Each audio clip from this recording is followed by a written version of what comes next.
నేను మరణించాలి. భయంకరంగా ఉంది హెడ్డింగ్. ఈరోజు నేను ఉపదేశించే వాక్యాంశం పేరు ఏంటంటే నేను మరణించాలి.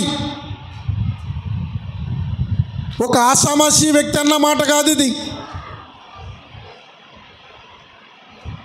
లోకంలో తిరిగే ఒక పనికిమాలిన వ్యక్తి అన్న మాట కాదు ఇది.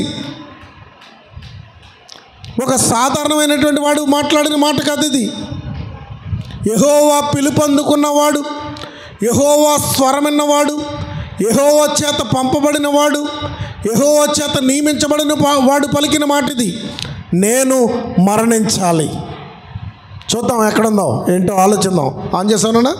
ఎక్కడుందో ఏంటో చూద్దాం. యోనా గ్రంథము 4:3 యోనా గ్రంథము 4:3 చక్కగా స్పష్టంగా చదవండి.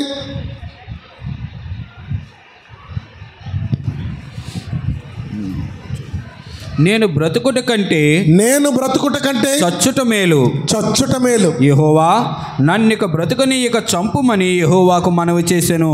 ఎవరు చెప్తున్నారు చూసారా? ఈ వ్యక్తి ఎవరంటే యోనా. యోనా ఎవరంటే ఒక ప్రవక్త, దేవుని చేత పంపబడినట్లు ఉంటుంది ఈ గ్రంథం ప్రారంభంలో. దేవుడు అతనితో మాట్లాడినట్టు ఉంటుంది ఈ గ్రంథం ప్రారంభంలో. దేవుడు అతన్ని ఏర్పరచుకున్నట్టు ఉంటుంది ఈ గ్రంథం ప్రారంభంలో. ఈ అర్హతలు మనలో ఎవరికీ లేవు, యోనాకు ఉన్నాయి. దేవుని చేత పిలువబడ్డాడు, దేవుని చేత పంపబడ్డాడు, దేవుని చేత ఎన్నిక చేయబడ్డాడు, దేవుని రాయబారిగా ఉన్నాడు. అంత గొప్పవాడు యోనా. కానీ తను ఏమంటున్నాడంటే, చదవండి ఒకసారి. బ్రతుకుట కంటే చచ్చుట మేలు. యెహోవా నన్నిక బ్రతకనీయక చంపుమని యెహోవాకు మనవి చేశాను. ఈ రోజుల్లో చాలామంది ఇలాగ ఉన్నారండి. ఆత్మహత్య చేసుకుంటానంటున్నాడు, దేవుడితో అంటున్నాడు నన్ను చంపే అంటున్నాడు. ఈరోజు కూడా చచ్చిపోవాలని చాలామందికి ఆశగా ఉంటుంది. వ్యక్తిగతంగా చచ్చిపోతే మంచిది అనుకుంటున్నారు. ఈ లోకాన్ని జయించలేక, ఈ లోకములో పనిపాట్లలో నెగ్గలేక, అభివృద్ధి లేక, వారి అవసరతలు తీరక, వారి ఆశలు తీరక చాలామంది ఈ రోజున చనిపోతే బాగున్ను, దేవుడు నన్ను చంపేస్తే బాగున్ను, నేను చచ్చిపోతే బాగున్ను అనేవాళ్ళు లేకపోలేదు ప్రియులారా. అలాంటి వాళ్ళు అనేకులు ఈ లోకంలో ఉన్నారు. అలాంటి వాడు ఒక సాధారణ వ్యక్తి అయితే సామాన్యంగా భావించవచ్చు. కానీ ఇక్కడున్న వ్యక్తి అసాధారణ వ్యక్తి.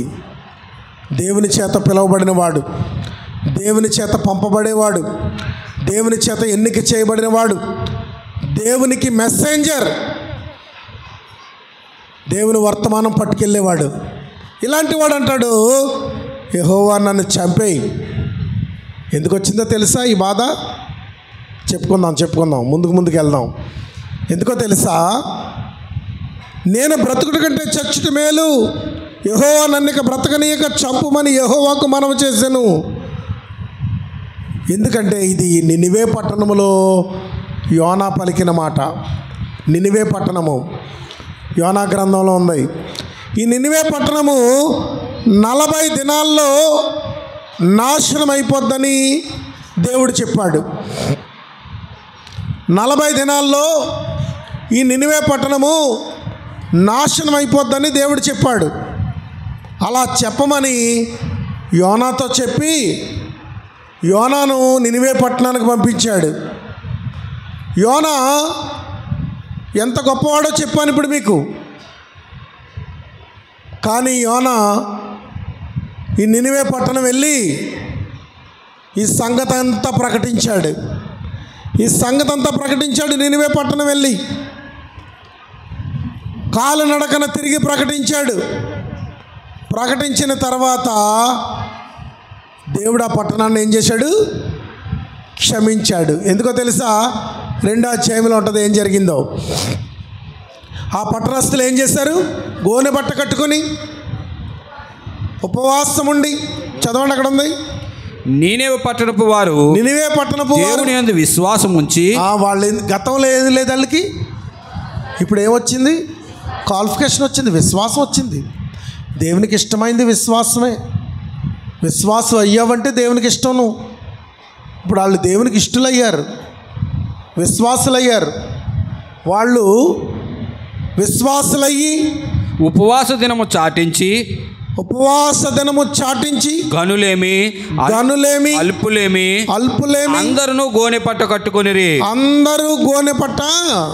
కట్టుకున్నారు. ఆ సంగతి నీనెవే రాజునికి వినబడినప్పుడు, నినివే రాజు కూడా సంగతి వినబడినప్పుడు అతడును తన సింహాసనము మీద నుండి దిగి తన రాజవస్త్రములు తీసివేసి గోనెపట్ట కట్టుకుని బూడిదలో కూర్చుండెను.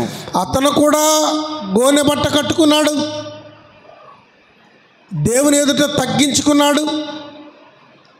ఆ పట్టణము ప్రజలకి రాజుతో సహా ఏమొచ్చిందంటే పశ్చాత్తాపం వచ్చింది. మేము పాపులమని తెలుసుకున్నారు, దేవుని యందు విశ్వాసం ఉంచారు, దేవుని వైపుకి తిరిగారు, పశ్చాత్తాపముతో ప్రార్థన చేశారు. ఇలాంటి గొప్ప కార్యాన్ని వాళ్ళు చేపట్టారు.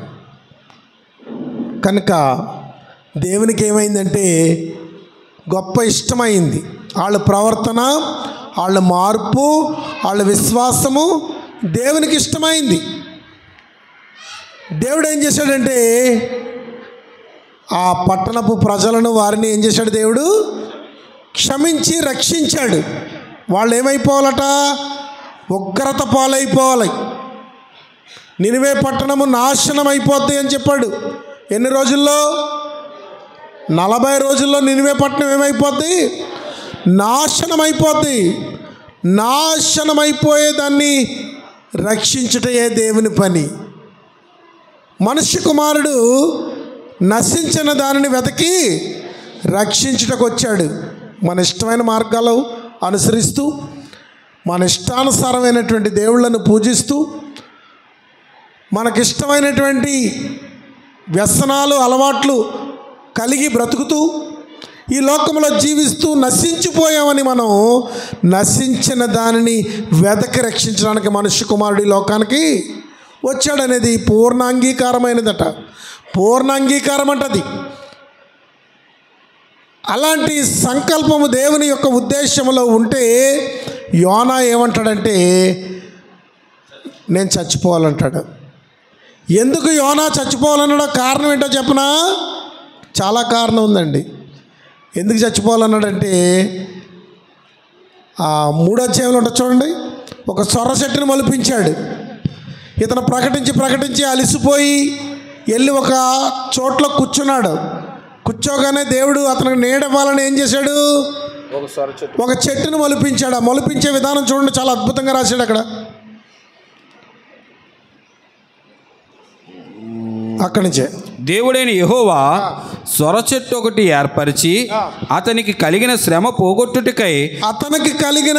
పోగొట్టుటకై అది పెరిగి యోనా తలకు పైగా నీడ ఇచ్చినట్లు చేశాను. నీడ ఇవ్వడానికి వచ్చింది ఒక చెట్టు. దేవుడు ఆజ్ఞాపిస్తే ఒక చెట్టు అప్పటికప్పుడు మొలిసి పెరిగి పెద్దదై అతనికి నీడిచ్చింది, చల్లదనం ఇచ్చింది. పచ్చటి పసర చక్కటి చెట్టేమో ఆ చెట్టు నీడన విశ్రమించాడు. తర్వాత ఏం జరిగింది? కొంతసేపటికి మరుసటి ఉదయం మందు దేవుడు ఒక పురుగుని ఏర్పరచగా, రెండో రోజు దేవుడు ఒక పురుగుని ఏర్పరచగా అది ఆ చెట్టును తొలిచినందున చెట్టు వాడిపోయాను. ఆ చెట్టును తొలిసేసింది, చెట్టు వాడిపోయింది. మరియు ఎండకాయగా దేవుడు వేడిమి గల తూర్పు గాలిని రప్పించాను. మంచి ఎండ వచ్చింది, వేడిమి గల తూర్పు గాలి వచ్చింది. యోనా తలకు ఎండ దెబ్బ తగులగా అతడు సొమ్మసిల్లి బ్రతుకుడి కంటే చచ్చుట నాకు మేలు అనుకొని అందుకు అన్నాడు ఈ మాట. ఇప్పుడు మీకు అర్థమై ఉంటుంది ఎందుకు చచ్చిపోవాలంటున్నాడంటే, శోధన వస్తే చచ్చిపోతావా?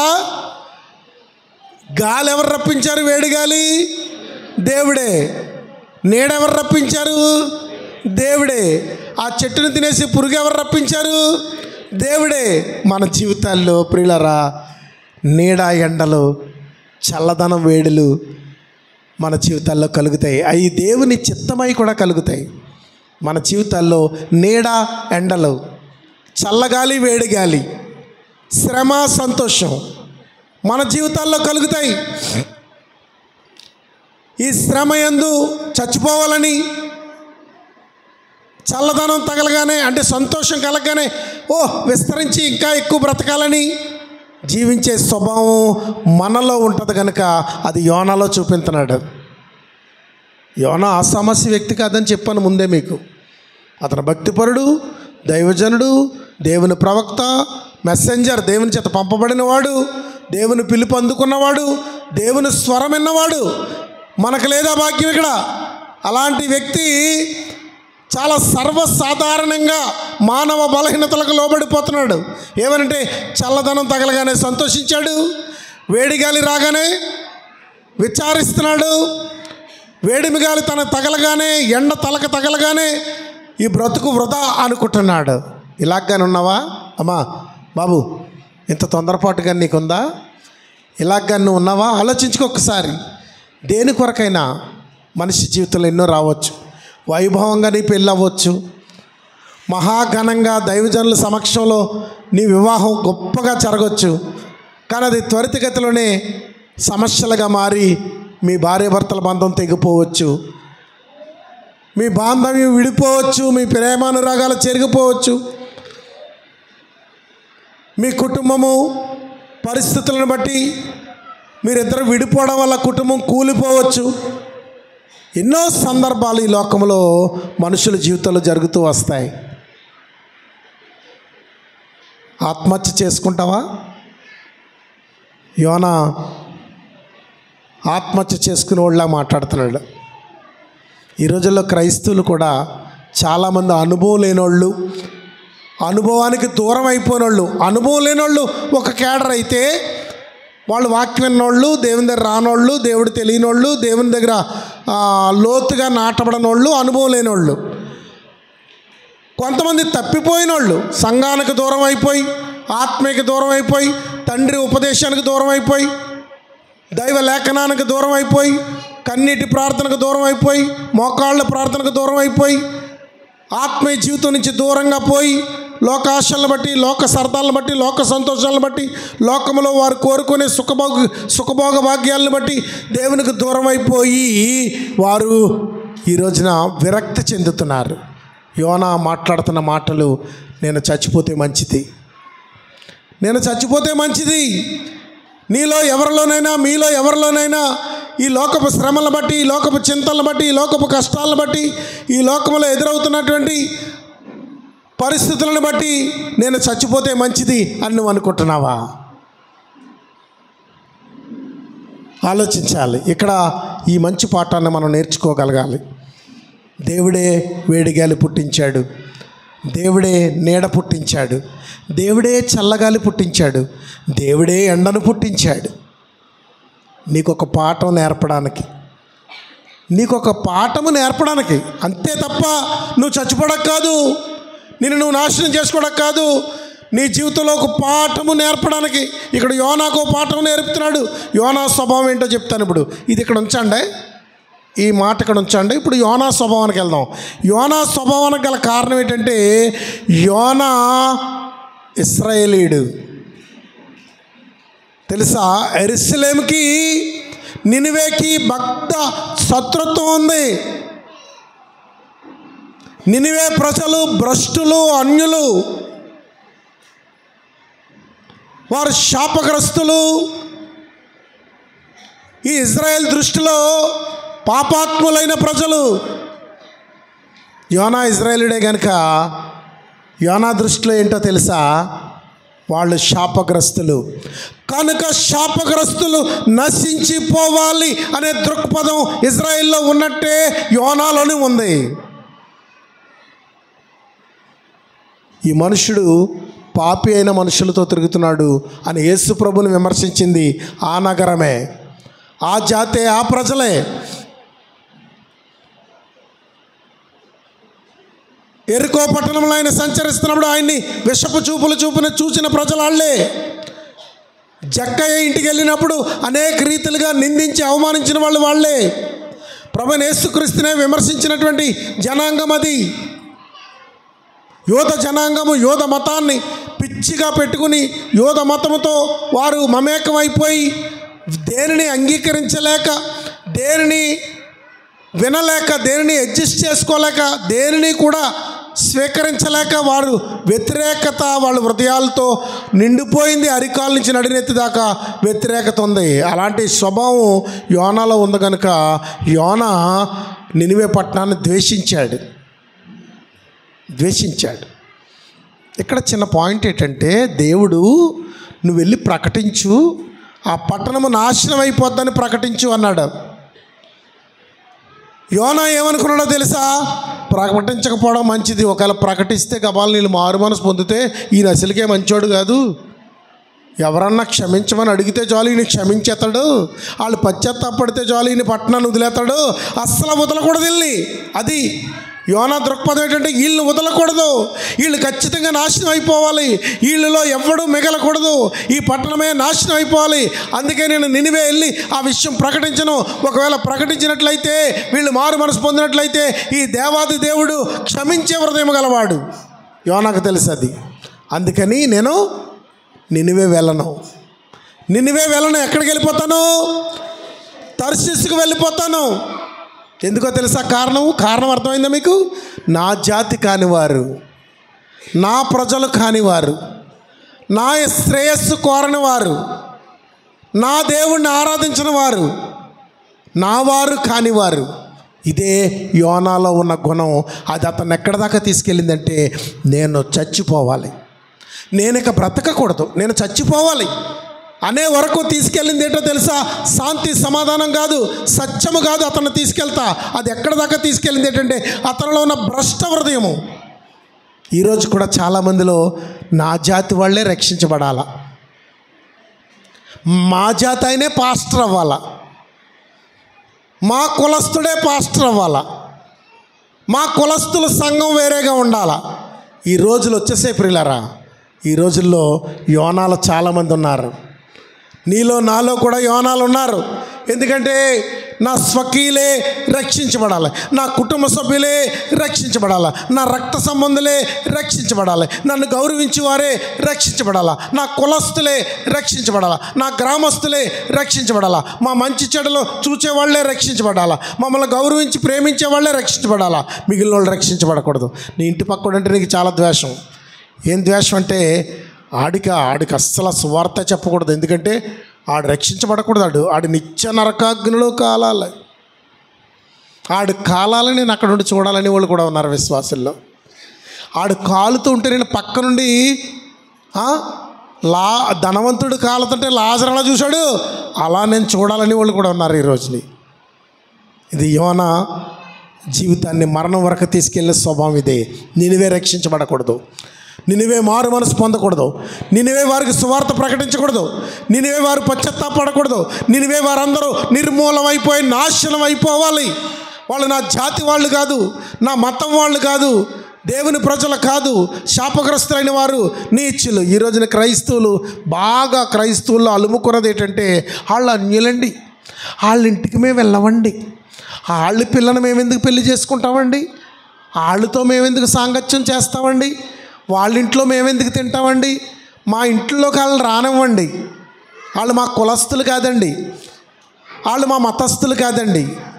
ఈ క్రైస్తవుల్లో ఉన్నటువంటి ఈ పిచ్చి ఉండగా ఇప్పుడు ఎవరికి అంటుకుందంటే, ఇతరులకు అంటుకోబట్టి వాళ్ళు ఏం చేస్తున్నారంటే, గతంలో చూడనట్టుగా పోయిన జనాంగం ఇప్పుడు ఎలా చూస్తున్నారంటే క్లియర్గా చూస్తున్నారు. ఏంటి వీళ్ళు చేసేదేంటి, వీళ్ళు చెందేదేంటి, వీళ్ళ మనోభిష్టాలు ఏంటి, వీళ్ళు అభిప్రాయాలు ఏంటి, వీళ్ళ ఆలోచన విధానం ఏంటి, వీళ్ళు తెగ ఏంటి. వాళ్ళు కూడా మనల్ని ద్వేషించేలాగయ్యారు. గతంలో వాళ్ళు మనల్ని ద్వేషించలేదు, ఇప్పుడు వాళ్ళు ద్వేషిస్తున్నారు. ద్వేషించబడ్డానికి కారణం ఏంటి తెలుసా? ఈ రోజున మనం ద్వేషించబడ్డానికి, విమర్శించబడ్డానికి, నిందించబడ్డానికి, కొట్టబడ్డానికి, ఏడవబడ్డానికి గల కారణాలు ఏంటో చెప్పనా? కారణాలు మనమే. ఇక్కడ యోనే కారకుడు తర్షీషు పారిపోతుంటే దేవాది దేవుడు అతన్ని నిర్బంధించి సముద్రం మీద భయంకరమైన పెను తుఫాను రేపి అతను సముద్రంలో పడవేసి కఠినముగా శిక్షించి ఒక చేపకు ఆజ్ఞాపించి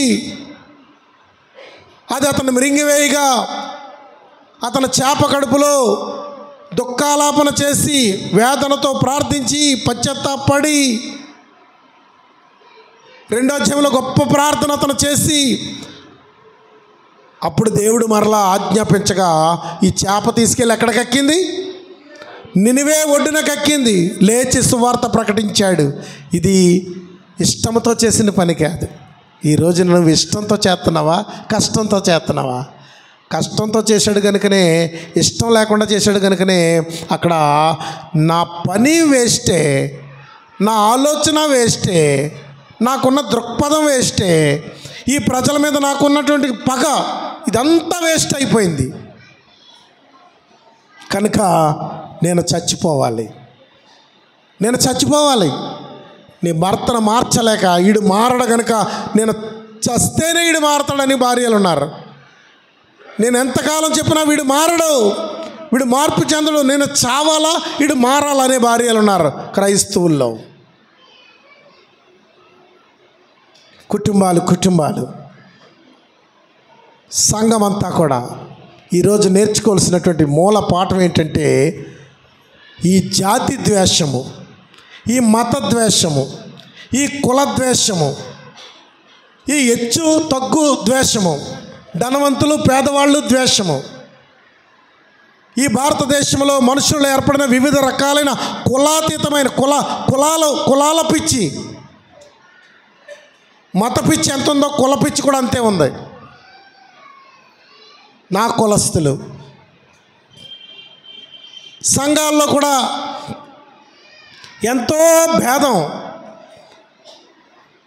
ఎంత భేదం అంటే కొన్ని చోట్ల ప్రార్థనకు కొంతమంది వస్తారు, కొన్ని చోట్ల ప్రార్థనకు కొంతమంది వస్తారు, కొన్ని చోట్ల కార్యక్రమాలు జరుగుతుంటే కొంతమంది వస్తారు, కొన్ని చోట్ల కార్యక్రమాలు జరుగుతుంటే కొంతమంది వస్తారు. మన పేటలో కార్యక్రమం పేటోళ్ళు వస్తారు, మన పేట కాని కార్యక్రమం మనం వెళ్ళాం. క్రైస్తవ జీవితాలు ఎలా దిగజారిపోయాయి. నా కులస్తుడు వాళ్ళ ఇంటికి వెళ్ళి నేను భోజనం చేస్తాను, వాళ్ళ ఇంటికి ప్రార్థనకు వెళ్తాను.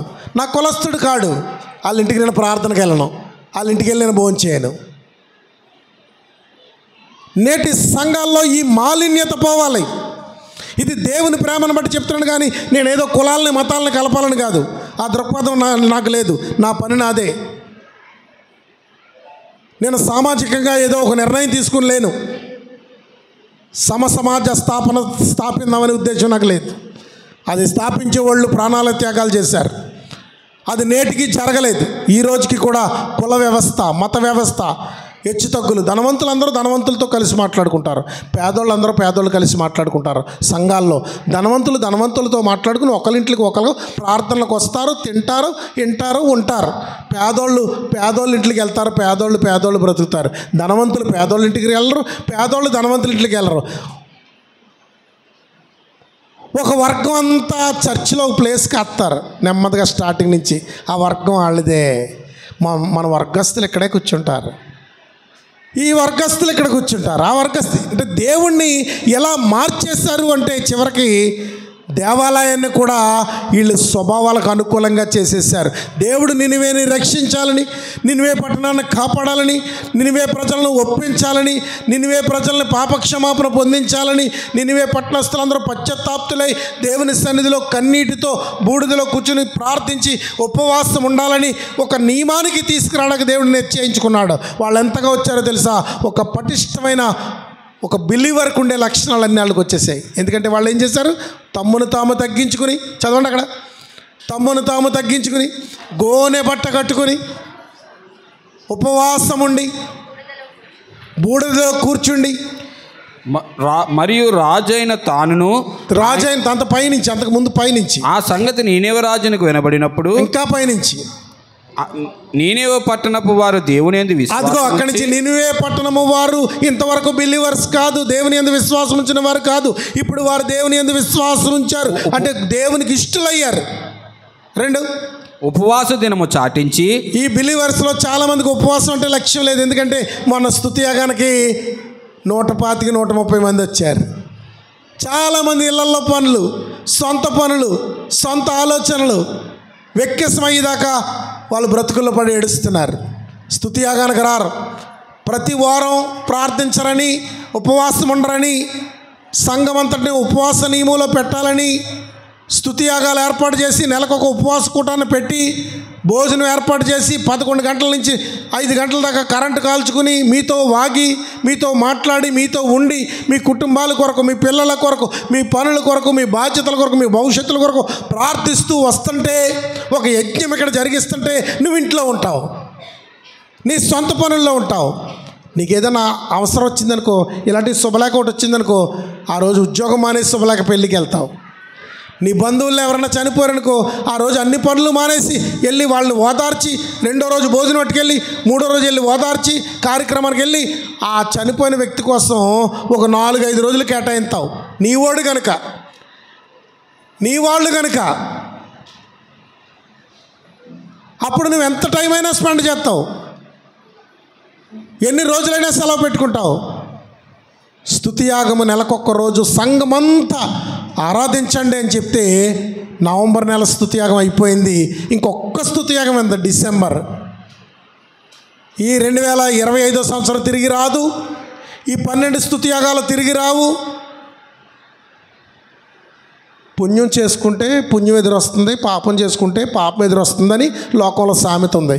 నువ్వు చేసుకున్న 12 పుణ్యాలు, 12 యాగాలు నీకే కొండవు. 12వదే ఉంది, అది డిసెంబర్లో జరుగుతుంది. దాన్ని కూడా జరిగిస్తాం. 2026కి అప్పుడే స్తుతియాగాలకు అందరూ సిద్ధపడిపోయారు.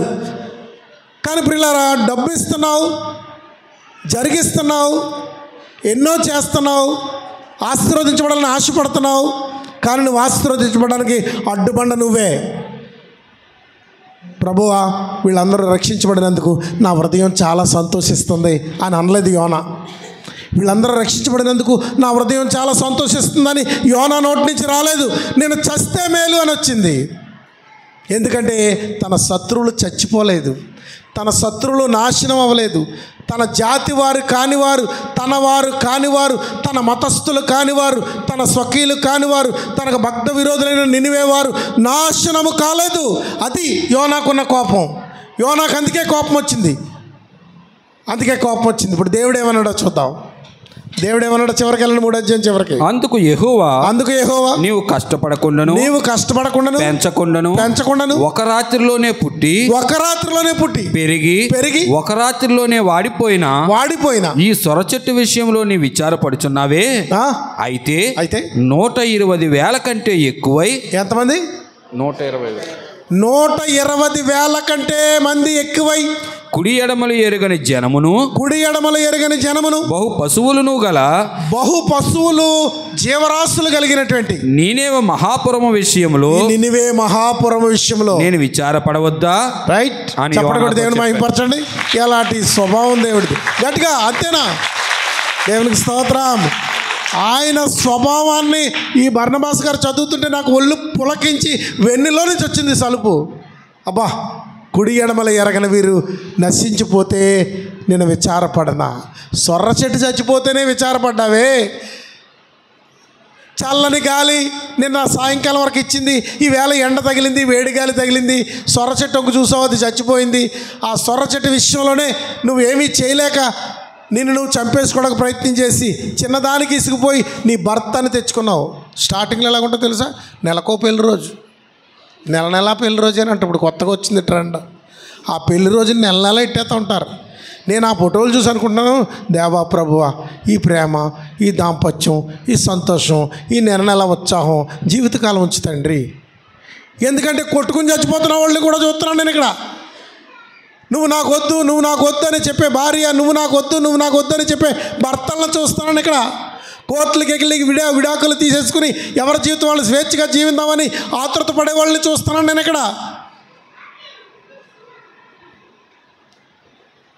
కనుక ఇక్కడ పరిస్థితులు ఎలాగున్నాయంటే, నీ భర్తతో నీకు శ్రమ కలిగిందని, నీ బిడ్డలతో నీకు శ్రమ కలిగిందని, లేకపోతే ఈ నీ సంఘములో నీ దైవజనుడు వలన ఏదైనా నిన్ను హెచ్చరించినప్పుడు, నిన్ను మందలించినప్పుడు, నిన్ను బుద్ధి చెప్పినప్పుడు, తిమోతి అంటాడు, నీతి అందు శిక్ష చేయుట కూడా ప్రయోజనకరము అన్నాడు. పౌలు గారు తిమోతితో చెప్పాడు, నీతి అందు దైవజనుడు సన్నద్ధుడై ప్రతి సత్కార్యమునకు పూర్ణముగా సిద్ధపడి ఉండినట్లు దైవావేశం వల్ల కలిగిన ప్రతి లేఖను బోధించుటకు, బుద్ధి చెప్పుటకు, తప్పుదిద్దుటకు, నీతి యందు శిక్ష చేయుటకు ప్రయోజనకరము తిమోతి. రాయ్ లెటరు, తిమోతికి రాసిన లెటర్లో చెప్పాడు. ఒకవేళ సంఘములో ఏదన్నా నీకు నొప్పు కలిగితే, సంఘములో ఏదైనా కష్టము కలిగితే, ఏదైనా తక్కువ వస్తే, ఏదైనా నీకు ఇబ్బంది కలిగితే, దేని విషయంలో నీకు బాధ కలిగితే, దేవుడు రక్షించిన సంఘమును ద్వేషించి బయటకు పోతావా? ఆత్మీయంగా నువ్వు చచ్చిపోతావా? ఈరోజు సంఘంలో చాలామంది చచ్చిపోయారు. నేను ఒకప్పుడు ఒక సిద్ధాంతం చెప్పాను, సంఘ కట్టుబాటు. 6 నెలల చర్చికి రాకపోతే రెగ్యులర్గా, విదేశాల్లో ఉంటే తప్ప, ఉద్యోగరీత్యా ఎక్కడికైనా వెళ్ళిపోతే తప్ప, ఏదైనా పరిస్థితుల్లో దూరం అయితే తప్ప. ఎందుకంటే దూరం అవడానికి ఇప్పుడు అవకాశం లేదు. ఎందుకంటే మనకి యూట్యూబ్ ఉంది. యూట్యూబ్ ద్వారా వాక్యం వింటున్నారు. దూరంగా ఉన్నవాళ్ళు ఫోన్ చేసి మాట్లాడుతున్నారు. వాళ్ళు ఫోన్ పేర్లో దేవుని కానుకలు పంపిస్తున్నారు. వాళ్ళు దగ్గరగానే ఉన్నారు, ఎవరు దూరంగా లేరు. కానీ కొంతమంది చచ్చిపోయారు సంఘంలో. కొంతమంది మన సంఘంలో చచ్చిపోయిన వాళ్ళు ఉన్నారు. వాళ్ళ ఆత్మీయ జీవితాన్ని చంపేసుకుని లోకములో పడి కొట్టుమిట్లాడుతూ ఉన్నారు. ప్రియ సహోదరి, యోనా వల్లే నువ్వు చచ్చిపోతావా? నీ ఇష్టం నెరవేరలేదని, నువ్వు అన్న మాట నెగ్గలేదని నినివే పట్టణస్థులతో ఏం చెప్పాడు? మీరు నాశనం అయిపోతారని దేవుడు చెప్పాడు అని చెప్పాడు. తీరా ఏమవ్వలేదు, నాశనం అవ్వలేదు. ఇప్పుడు ఏం బోటు వచ్చింది? తన మాట బోటు వచ్చింది. తను అన్న మాట నెరవేరలేదు. అదే పెద్ద భంగం. ఈ రోజుల్లో అదే మాట అన్నారంటే నెరవేరిపోవాలా. మాట అన్నారంటే ప్రభువా, దాని కోడి 12 గుడ్లు ఎడితే 12 పిల్లల్ని చేసేసింది. నా కోడి కూడా దాంతోపాటే 12 పిల్లల్ని 12 గుడ్లు ఎట్టి గూటెక్కించాను. నా కోడి లింగుమని 2 పిల్లల్ని వేసుకుని తిరుగుతుంది. ఈ కోడిని చూసినప్పుడు, ఈ 2 పిల్లలు చూసినప్పుడు నాకు చాలా బాధ అవుతుంది. దాని కోడైతే 12 పిల్లలతో ఆ దొడ్డంతా దున్నేస్తుంది, నా దొడ్డు కూడా దున్నేస్తుంది. ప్రభువా, దీని పిల్లల నాశనం అయిపోను, దీని కోడి చచ్చిపోను. నువ్వు ఎప్పుడు నెరవేరుస్తావు ప్రభువా? నా ప్రార్థన వింటానన్నావు కదా, నాకు జవాబు ఇస్తానన్నావు కదా. అలాంటి బ్రతుకు నీకుందా? అలాంటి ప్రార్థనలు చేసేవాళ్ళు లేకపోలేదు. అలాంటి ప్రార్థనలు చేసేవాళ్ళు ఉన్నారు. ఆడు నాశనం అయిపోవాలి, ఆడు కుటుంబం కూలిపోవాలి, ఆడు మరి వాళ్ళకు ఇళ్ళంతా దెబ్బ అయిపోవాలి. నేనే భక్తిపర్రాలనైతే, నేనే నా ప్రార్థన దేవుడింటే అనే అహంకారులు కూడా లేకపోలేదు. వాళ్ళ ప్రార్థన అహంకారతీతం. వాళ్ళు వారి నోటితో దేవుని సువార్త నశించిపోతున్న వాళ్ళకి ప్రకటించలేరు. దేవాది దేవునికి ఏమి ఇష్టమో తెలుసా? ఏ ఒక్కరు నశించిపోకూడదని పేతురుపత్రికలో చెప్తాడు 3వ అధ్యాయంలో. ఎందుకు ఆలస్యం చేస్తున్నాడట? 2వ పేతురుపత్రిక 3వ అధ్యాయం 9వ వచనం 8వ వచనం చూడండి. ఎందుకు ఆలస్యం చేస్తున్నాడట ఆయన?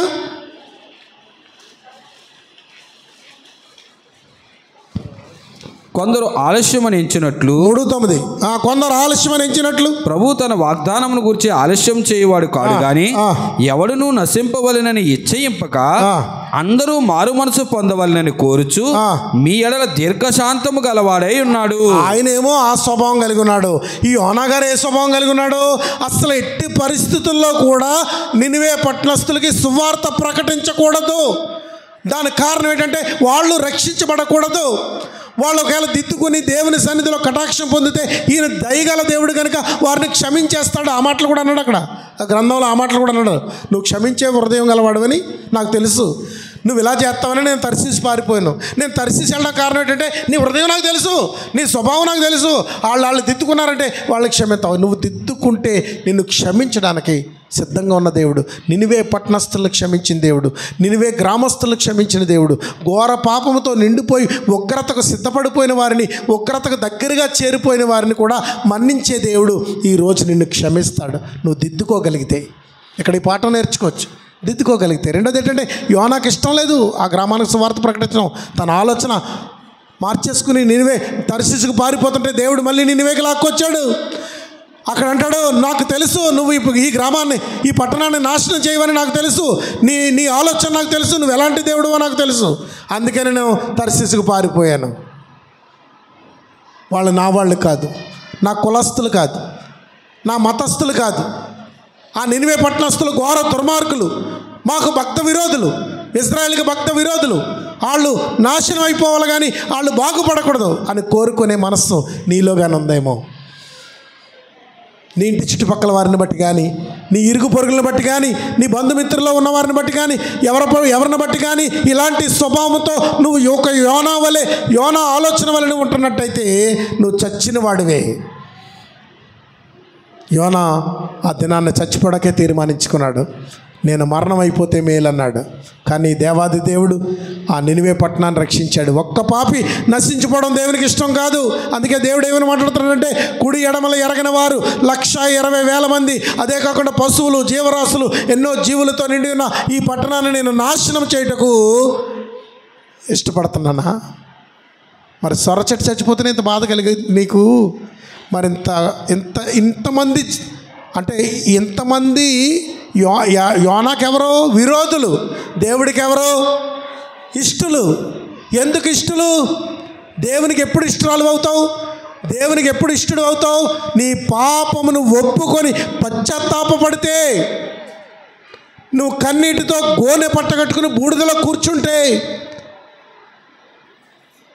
ఇప్పుడు అంతా ఏ మోడల్ వచ్చేసిందంటే, ఒక పాస్టర్ గారు గోను సంచిని సొక్కా కింద కుట్టించుకున్నాడు. గోను బట్ట అని ఉందంట బైబిల్లో. అందుకని పాస్టర్ గారు ఏం చేశాడు, చూశాను, నేను స్టేజ్ మీద చూశాను, గోను సంచిని సొక్కాలా కుట్టించుకున్నాడు, గోనె బట్ట కట్టాడంట, బూడిద తెచ్చి స్టేజ్ మీద వేయించాడు, ఆ బూడిదలో కూర్చున్నాడంట. ఇలాంటి పిచ్చి మనుషులు కూడా ఉన్నారు ఈ రోజుల్లో.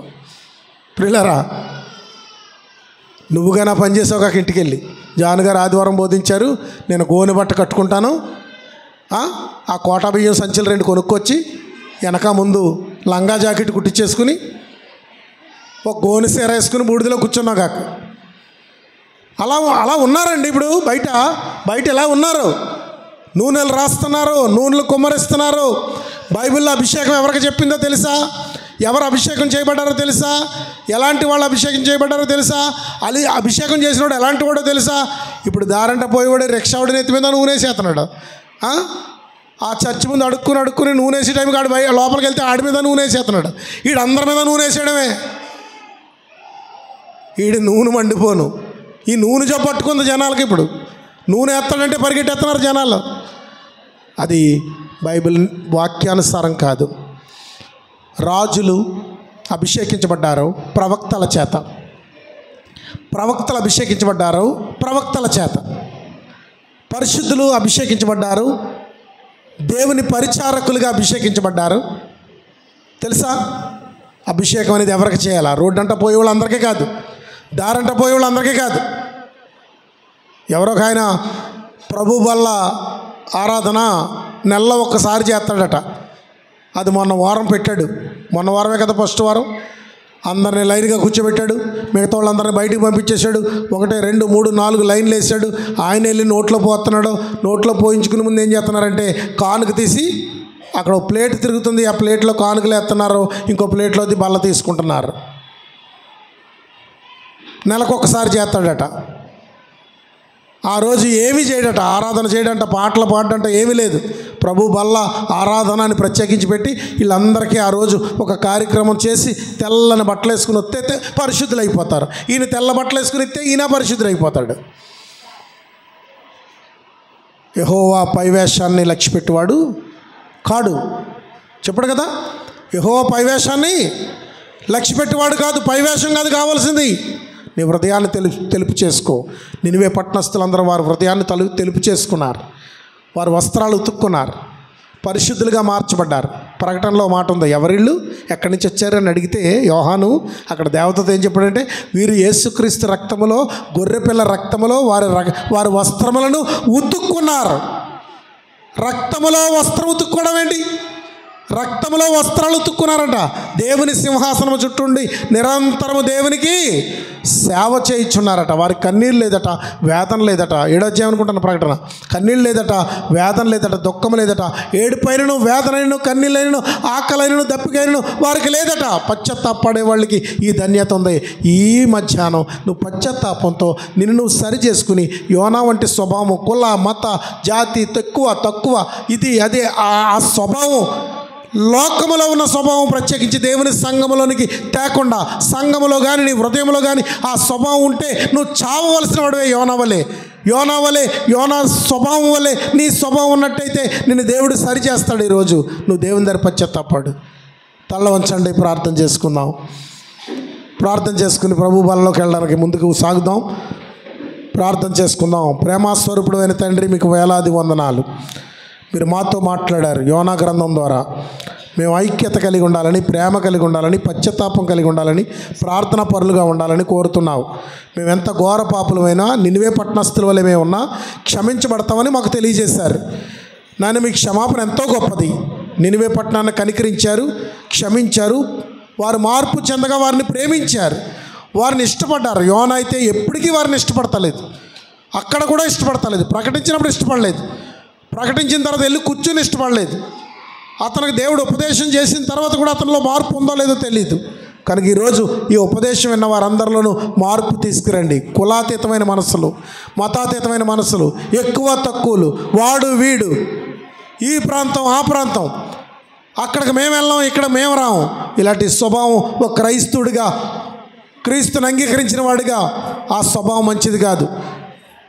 దావీదు కీర్తనకారుడు అంటాడు, సహోదరుల ఐక్యత కలిగి ఉంటే ఎంత మేలు, ఎంత మనోహరము, అక్కడ ఆశీర్వాదము, శాశ్వత జీవం ఉంది అన్నాడు. ఆ శాశ్వత జీవము, ఆ ఆశీర్వాదం మాకు కావాలంటే ఈ స్వభావం, ఈ లోకంలో ఉన్నటువంటి నీచమైన ఈ ఎక్కువ తక్కువలనే స్వభావం పూర్తిగా తొలగించుకొని సమాధానంతో, నీతితో బ్రతికే బ్రతుకులు బిడ్డలు దయచేయండి. ప్రభు బలలో పాలు పంచుకుంటున్నారు. ఈ బలను పరిశుద్ధపరిచి ఆశీర్వదించి దీవించండి. ఈ రొట్టెను మీ శరీరముగాను, ఈ ద్రాక్ష రసమును మీ రక్తముగాను చేసి మా కొరకు చిందించబడిన నిబంధన రక్తము మా మధ్యలో ఉంది కనుక దీన్ని ప్రభువా ప్రతి వారము మేము జరిగిస్తున్నాం కనుక నీ పరిశుద్ధాత్మతో మమ్మల్ని తిలకించి మా హృదయాలను పరిశీలించి మేము పరీక్షించుకుని ఒప్పుకొని విడిచిపెట్టి ఈ బలలో పాలు పంచుకునే భాగ్యం మాకు దయచేయమని, ఆశీర్వదించమని, కూడొచ్చిన బిడ్డలందరినీ దీవించమని. మా సంఘ బిడ్డలు విదేశాల్లో ఉన్నారు, ఆయా డ్యూటీల్లో, పనుల్లో ఎన్నో బాధ్యతలు కలిగి ఉండి వాక్యాన్ని వింటున్నారు. ఈ వాక్యం వినే ప్రతి కుటుంబాన్ని ఆశీర్వదించమని, దీవించమని యేసు నామములో ప్రార్థించి వేడుకుంటున్నాను తండ్రి. ఆమెన్. బల్లె వండ నలుగురు వచ్చి